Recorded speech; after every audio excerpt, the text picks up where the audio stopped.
Our lunch for today's video is munggo na may hipon, oo, at saka may alagbati. Kaya huwag kayong magbubuot kasi yan ang ulam namin, oo.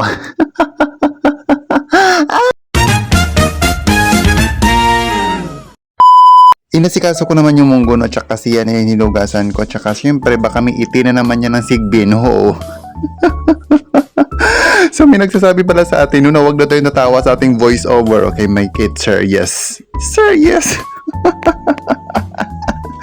Ang uban diri kay mo tan-aw nang gani sa video, magreklamo pa. Oo, dagang kag request. Ayaw lagi magbubuot dito. So, kuno ko na imong mataron. Pag tanaw na ba sa akong video? So, mag-start na tayo magluto. No, ginisa ko lang yung yung pampaaroma natin. Isa sa bawang at saka sibuyas. So, yan lang yung mga nilagay-lagay natin dyan. Simple lang yan. Simplihan natin. Yan lang yung always natin na lamas, no? Wala na ibang nga lamas. Oy, so nilagay ko na yung hipon. Siyempre yan yung ating ihalo, hindi yung ugali mo. So, mikos-mikosin mo lang siya hanggang ganyan, no? Hanggang makuha mo yung katas niya. May katas na yan, oo. Hindi yung katas ng boyfriend mo, iba yun, oo. Kaya ikaw, Tito, suking ko talaga yung mata mo, hindi pa ako nakakalimot sa iyo. So, pagkatapos niya, nilagay ko na talaga yung munggo, no? Kasi hindi na ako makapag-antay. So baka ito ang gusto mong pagbo-voice over ko, ate. Wait lang ha, voice over. Oh, baka ito ang gusto mo. Wait lang, bigyan natin yung gusto mo. So titimpla na natin siya ng asin. Hindi pala. So ayaw lagi pagbubuot, kay basig kulatahon na karon, Diyos ko Lord. Ani na gini akong pag-voice over, hindi mo na siya maiba. Listen ba mag-voice over, no? Tapos ana-ana nyo na mabikil kita ni Ron.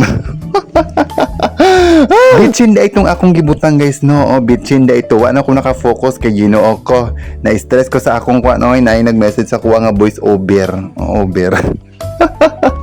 Ayusin ko daw kasi hindi daw puro tawa, Diyos ko mayo. So pagkatapos yan, ilagay natin yung mga dahon-dahon, no? Yung dahon lang naman, isa lang pala yan, dahon lang.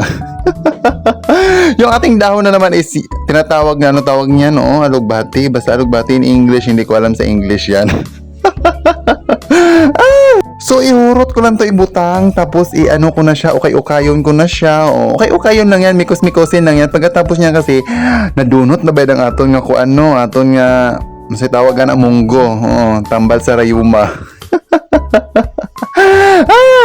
Rayumahon gyud sila sini, Ginoo ko nga arthritis tokar kay sige man sila, sige na sila lakaw-lakaw, okay pa kaunon ta sila munggo parang arthritis tokar.